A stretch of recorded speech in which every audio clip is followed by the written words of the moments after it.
लंबोदरं परम सुंदर एकदंतं रक्तांबरं त्रयनयनं परमं पवित्रम् उद्यादिवाकरनिभोज्ज्वलकान्तिकान्तं विघ्नेश्वरं सकल विघ्नहरो नमामि। नमस्कार प्रिय बंधुओं, स्वागत है आप सभी का हमारे YouTube चैनल में। आज के इस वीडियो में आप श्रवण करेंगे पौष शुक्ल पक्ष की विनायक चतुर्थी व्रत की कथा। इस बार पौष मास के शुक्ल पक्ष की विनायक चतुर्थी का व्रत 14 जनवरी रविवार को किया जा रहा है। आज के दिन भगवान गणपति की श्रद्धा भक्ति से पूजा अर्चना और लड्डुओं का भोग लगाने से मन की सभी शुभकामनाएं पूर्ण होती हैं। आइए श्रवण करते हैं विनायक चतुर्थी व्रत की कथा। एक बार प्रेम से कहिए, बोलिए गणपति गजानन भगवान की जय, सिद्धि विनायक भगवान की जय।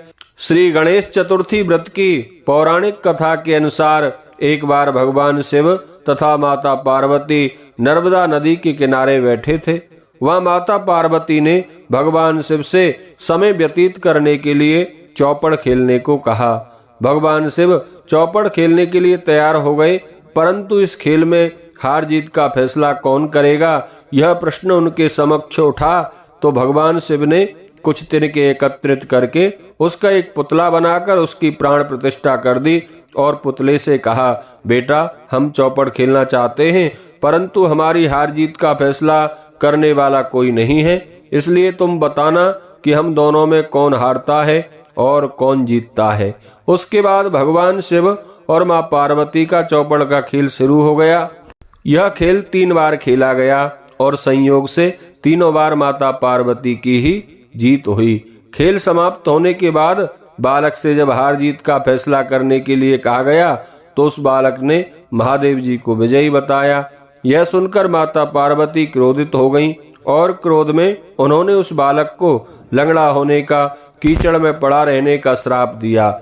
बालक ने माता पार्वती से माफी मांगी और कहा, माँ यह सब मुझसे अज्ञानतावश हुआ है, मैंने ऐसा किसी द्वेष भाव से नहीं किया।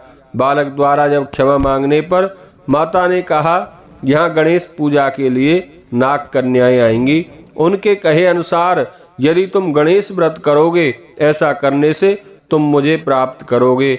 यह कहकर माता पार्वती भगवान शिव के साथ कैलाश पर्वत पर चली गईं। अब 1 वर्ष के बाद उस स्थान पर नाग कन्याएं आईं। तब नाग कन्याओं से श्री गणेश के व्रत की विधि मालूम करने पर उस बालक ने 21 दिन तक लगातार भगवान गणेश जी का व्रत किया। उसकी श्रद्धा से गणेश जी प्रसन्न हुए। उन्होंने बालक को मनोवांछित फल मांगने के लिए कहा। इस पर उस बालक ने कहा, हे विनायक, मुझ में इतनी शक्ति दीजिए कि मैं अपने पैरों से चलकर अपने माता पिता के साथ कैलाश पर्वत पर पहुंच सकूं और वह यह देखकर प्रसन्न हो। तब बालक को वरदान देकर श्री गणेश जी अंतर ध्यान हो गए। इसके बाद वह बालक कैलाश पर्वत पर पहुंच गया और कैलाश पर्वत पर पहुंचने की अपनी कथा उसने भगवान शिव को सुनाई। चौपड़ वाले दिन से माता पार्वती जी शिव जी से विमुख हो गई थीं।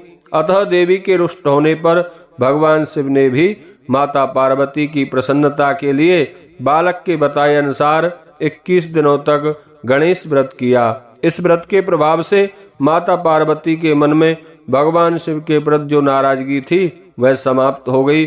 तब यह व्रत विधि भगवान शंकर ने माता पार्वती को बताई। यह सुनकर माता पार्वती के मन में भी अपने पुत्र कार्तिकेय से मिलने की इच्छा जागृत हुई, क्योंकि कार्तिकेय जी भी माँ पार्वती से रूठकर कहीं चले गए थे। तब माता पार्वती ने भी 21 दिन तक श्री गणेश जी का व्रत किया तथा दूर्वा, फूल और लड्डुओं से गणेश जी का पूजन अर्चन किया। इस व्रत के 21वें दिन कार्तिकेय जी स्वयं अपनी माता जी से मिलने आए। उस दिन से श्री गणेश चतुर्थी का यह व्रत समस्त मनोकामनाओं की पूर्ति करने वाला व्रत माना जाता है। इस व्रत को करने से मनुष्य के सारे कष्ट दूर होते हैं और समस्त भौतिक सुखों की प्राप्ति होती है। भगवान गणपति की कृपा प्राप्त होती है। बोलिए गणपति गजानन भगवान की जय।